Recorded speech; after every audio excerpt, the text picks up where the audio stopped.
चालू हंगामातील ऊस दराप्रश्नी मुंबईत सहकार मंत्री दिलीप वळसे पाटील यांनी मंत्रालयात बोलावलेली बैठक ही निष्फळ ठरली आहे। या बैठकीत कोणताच तोडगा निघाला नाही।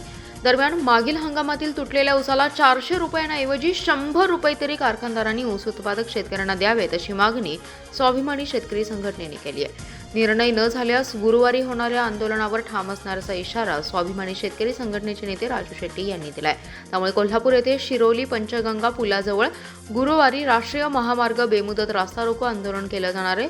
मुंबई येथे सहकार मंत्री दिलीप वळसे पाटील, साखर आयुक्त फूल खंडवर, साखर संघाचे व्यवस्थापक भालचंद्र खताळ, प्रदेशाध्यक्ष प्राध्यापक जालिंदर पाटील, जिल्हाध्यक्ष महेश खराडे, जनार्दन पाटील, संदीप राजोबा, प्रकाश आवाडे, गणपतराव पाटील, माधवराव घाटगे आदी जण उपस्थित होते। माजी खासदार राजू शेट्टी कोल्हापूर येथून व्हिडिओ कॉन्फरन्सद्वारे सहभागी झाले होते। बैठकीत स्वाभिमानी शेतकरी संघटना एक नव्हे तर 3 पावले मागे येऊन मागील हंगामातील तुटलेल्या ऊसाला 400 रुपयांऐवजी 100 रुपये तरी कारखानदारांनी ऊस उत्पादक शेतकऱ्यांना द्यावेत अशी मागणी केली। सायंकाळी 8 वाजेपर्यंत निर्णय न झाल्यास उद्याच्या आंदोलनावर ठाम असल्याचा इशारा स्वाभिमानी शेतकरी संघटनेचे नेते राजू शेट्टी यांनी दिलाय। ऊस दराच्या प्रश्नाकडे लक्ष वेधण्यासाठी भाजपा किसान मोर्चाने बुधवारी जिल्हा बँकेसमोर बँड वाजवत आंदोलन केले। बड्या कारखानदारांची नफेखोरी व दडपशाहीमुळे ऊस दराचा प्रश्न भडकला आहे अशी टीका किसान मोर्चाचे प्रदेश उपाध्यक्ष पृथ्वीराज पवार यांनी केली आहे। भाजपा किसान मोर्चाचे प्रदेश उपाध्यक्ष पृथ्वीराज पवार यांच्या नेतृत्वाखाली हे आंदोलन झालं।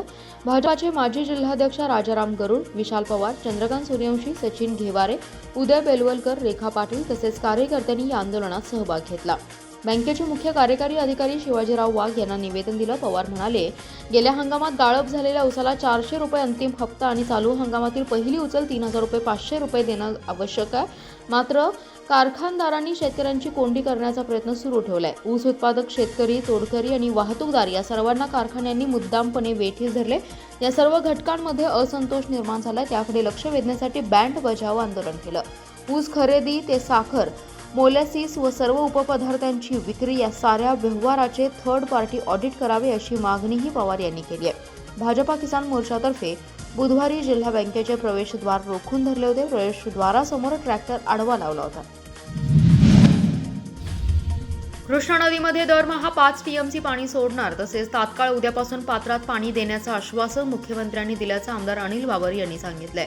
कृष्णा नदीतून पाणी उपसा मोठ्या प्रमाणात झाल्याने गेल्या काही दिवसांपासून सांगली जिल्ह्यातील नदीचं पात्र बहुतेक ठिकाणी कोरडं पडले। त्यामुळे नदीकाठासह अनेक गावातील पिण्याच्या पाण्याचा आणि सिंचनाचा पाण्याचा प्रश्न गंभीर झालाय। त्यामुळे कोयना धरणातून पाणी सोडण्यात यावं अशी मागणी सतत होत होती। जिल्ह्यातील खासदार, आमदार यांचाही पाणी सोडण्यासाठी पाठपुरावा सुरू होता, मात्र पाणी सोडलं जात नव्हतं। या प्रकरणी सातारा जिल्ह्याचे पालकमंत्री शंभूराज देसाई यांच्याकडे बोट दाखवलं जात होतं। मात्र याबाबत शिंदे गटाचे आमदार अनिल बाबर यांनी मंत्री शंभूराज देसाई आणि त्यानंतर मुख्यमंत्री एकनाथ शिंदे यांच्याशी थेट संपर्क साधला। यावेळी त्यांनी सांगली जिल्ह्यातील कृष्णा नदीकाठच्या पाण्याची सद्यस्थितीची कल्पना दिली।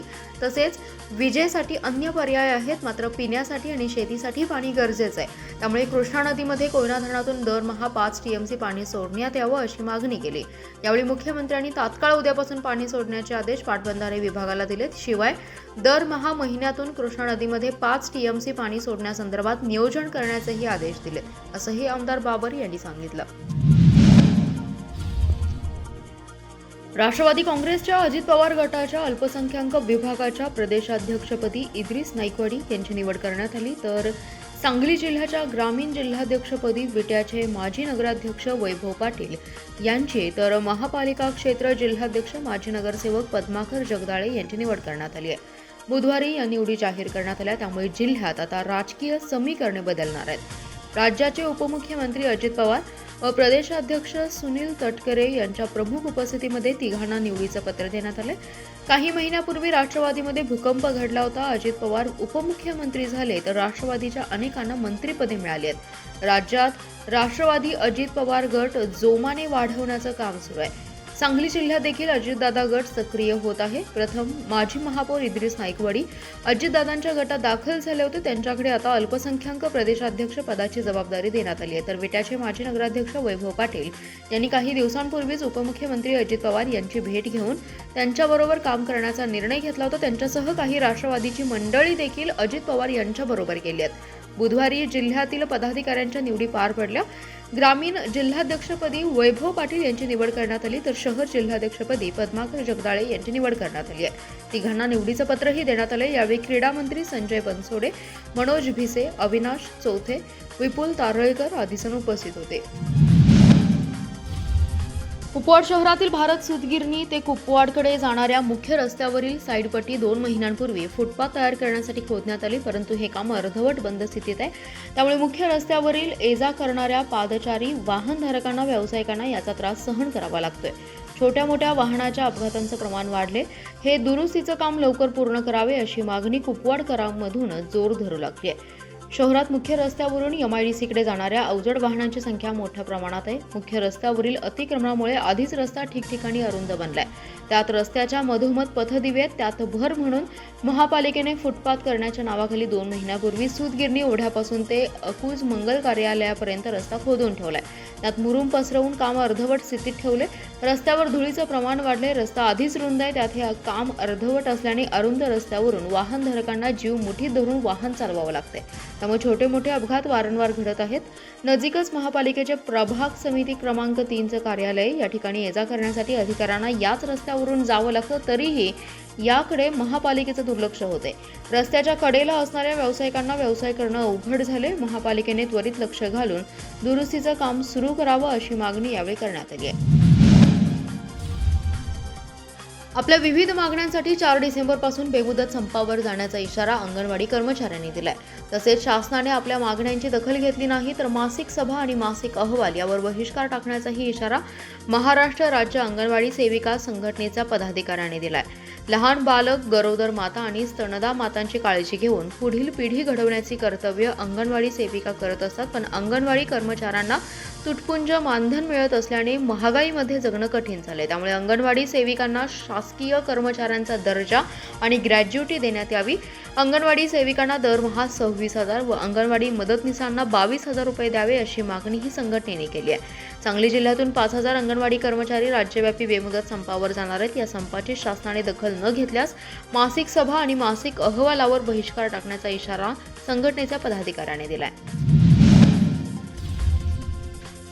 गणपती पेठेत असणाऱ्या एका कपड्याचे गोडाऊन फोडून त्यातील कपड्यांसह लाखोंचा मुद्देमाल लंपास करणाऱ्या महिलांच्या टोळीला जेरबंद करण्यात पोलिसांना यश आले. चोरी करणाऱ्या 3 महिलांना अटक केली असून त्यांच्याकडून 1,10,000चा मुद्देमाल जप्त केलाय. सांगली शहर पोलिसांनी गोसावी गल्ली येथे सदरची कारवाई केली. रंजना सुरेश घाडगे, सुनीता संदीप घाडगे आणि सुनीता भारत जाधव अशी अटक केलेल्या महिलांची नावे आहेत. मुमताज शेख यांचा कपडे विक्रीचा व्यवसाय आहे. शहरातील गणपती पेठेत त्यांचं गोडाऊन आहे.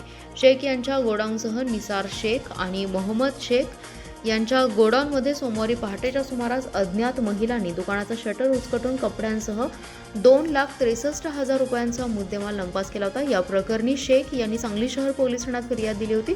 शहर पोलिसांच्या गुन्हे प्रकटीकरण शाखेचे एक पथक सदर चोरीचा तपास करत होतं. यावेळी पथकातील कर्मचाऱ्यांना माहिती मिळाली की खंडभाग परिसरात असणाऱ्या गोसावी गल्ली येथे काही महिला या चोरीचे कपडे विक्रीसाठी येणार आहेत. मिळालेल्या माहितीप्रमाणे पथकाने त्या ठिकाणी सापळा लावला असता 3 महिला या त्यांच्याजवळ मोठं पोते घेऊन आल्या. त्यांच्यावर संशय आल्याने त्यांना ताब्यात घेत तपासणी केली असता त्यांच्याजवळ लहान मुलांसह इतर कपडे मोठ्या प्रमाणात मिळाले. यावेळी कपड्यांबाबत चौकशी केली असता सदरचे कपडे हे गणपती पेठेतील दुकान फोडून चोरल्याची कबुली 3 महिलांनी दिली. यावेळी त्यांच्याकडून 1,10,000 रुपये किमतीचे कपडे पोलिसांनी ताब्यात घेतलेत. महापालिकेच्या विश्रामबाग शाळा क्रमांक 7ला स्कूल बस प्रदान करण्यात आली. आयुक्त सुनील पवार यांच्या उपस्थितीत स्कूल बसचं लोकार्पण करण्यात आले. तसेच यावेळी शाखा अभियंता महेश मदने यांनी शाळेसाठी दिलेल्या प्रोजेक्टरचं उद्घाटन देखील केलं. महिला व बालकल्याण विभागाच्या 5% निधीतून ही स्कूल बस देण्यात आली. आयुक्तांनी शाळेचा पट वाढवा, बस देऊ अशी ग्वाही दिली होती. त्यावेळी शाळेचा पट 35 ते 40 वरून 300 वर पोहोचलाय. त्यानुसार आयुक्तांनी शाळेला स्कूल बस दिली. यासाठी उपायुक्त स्मृती पाटील यांच्या माध्यमातून प्रभागातील माजी नगरसेवकांनी प्रयत्न केले. ही स्कूल बस 20 प्रवासी क्षमतेची असून साधारण 14 लाख रुपयांची आहे. या स्कूल बसमधून विश्रामबाग, विजयनगर, धामणी, साखर कारखाना, पांडलेसवाडी, विजयनगर, हनुमाननगर, कॉलेज कॉर्नर आदी भागातून विद्यार्थी आणले जाणार आहेत. त्यामुळे आता या शाळेची पटसंख्या वाढायला मदत होणार आहे. यावेळी भाजपाचे नेते शेखर इनामदार, उपायुक्त वैभव साबळे, माजी नगरसेविका सविता मदने, संजय कुलकर्णी, विनायक सिंहासने, शहर अभियंता पृथ्वीराज चव्हाण, प्रशासन अधिकारी रंगराव आठवले, नगर रचनाकार वैभव वाघमारे, प्रमोद राजपूत, शिक्षण मंडळाचे लेखापाल गजानन बुचडे, शाळेच्या मुख्याध्यापिका स्मिता सौंदते आदी जण उपस्थित होते. महापालिकेच्या स्वच्छतेचे ब्रँड अँबॅसेडर दीपक चव्हाण यांनी महापालिका क्षेत्रात सलग 10 दिवस विशेष स्वच्छता मोहीम राबवली. दिवाळीच्या काळात एकूण 10 दिवस चव्हाण यांनी वेगवेगळ्या ठिकाणी आपल्या शोले स्टाईल दुचाकीवरून स्वच्छता केली. दिवाळीच्या पहिल्या दिवसापासून त्यांनी वेगवेगळ्या भागामध्ये स्वच्छता करत स्वच्छ महापालिका संदर्भात असा संदेश सर्वांना दिलाय. महापालिका आयुक्त सुनील पवार, उपायुक्त राहुल रोकडे, उपायुक्त स्मृती पाटील, उपायुक्त वैभव साबळे यांच्या मार्गदर्शनाखाली ही मोहीम चव्हाण यांनी राबवली. समाजसेवेचं काम यापुढेही कायम ठेवण्याचा मनोदय दीपक चव्हाण यांनी व्यक्त केला. तर लवकरच सांगली ते कोल्हापूर अशी शोले गाडीवरून स्वच्छता फेरी काढून 50 गावांमध्ये जनजागृती करत स्वच्छता करणार असल्याचंही चव्हाण यांनी सांगितलंय. केंद्र सरकारच्या योजना लाभार्थ्यांपर्यंत पोहोचाव्यात या उद्देशाने विकसित भारत संकल्प यात्रा ही देशव्यापी मोहीम केंद्र सरकारकडून सुरू केली आहे. या संकल्प यात्रेचे उद्घाटन पालकमंत्री डॉक्टर सुरेश खाडे व जिल्हाधिकारी डॉक्टर राजा दयानिधी यांच्या हस्ते शुक्रवारी जिल्हा परिषदेतून होणार आहे. पहिल्या टप्प्यात शिराळ्यासह 6 तालुक्यात जाणार आहे अशी माहिती जिल्हा परिषद मुख्य कार्यकारी अधिकारी तृप्ती धोडमिसे आणि उपमुख्य कार्यकारी अधिकारी शशिकांत शिंदे यांनी दिली आहे. मुख्य कार्यकारी अधिकारी धोडमिसे म्हणाल्या, अद्यापही ज्या योजनांचे लाभ लाभार्थ्यांपर्यंत पोहोचलेले नाहीत अशा लाभार्थ्यांपर्यंत योजना पोहोचवण्याच्या उद्देशाने तसेच विविध योजना अंतर्गत पात्र असलेल्या परंतु आतापर्यंत लाभ न घेतलेल्या लोकांच्या पर्यंत पोहोचणं, माहितीचा प्रसार आणि योजनांच्या बद्दल जागृती निर्माण करणे, नागरिकांशी संवाद, वैयक्तिक कथा, अनुभव शेअरिंगद्वारे सरकारी योजनांच्या लाभार्थ्यांशी संवाद साधणे इत्यादी बाबी विकसित भारत संकल्प यात्रेदरम्यान केल्या जाणार आहेत. विकसित भारत संकल्प यात्रा या नावाची देशव्यापी मोहीम केंद्र शासनाकडून 15 नोव्हेंबर ते 26 जानेवारी 2024 या कालावधीत आखली आहे.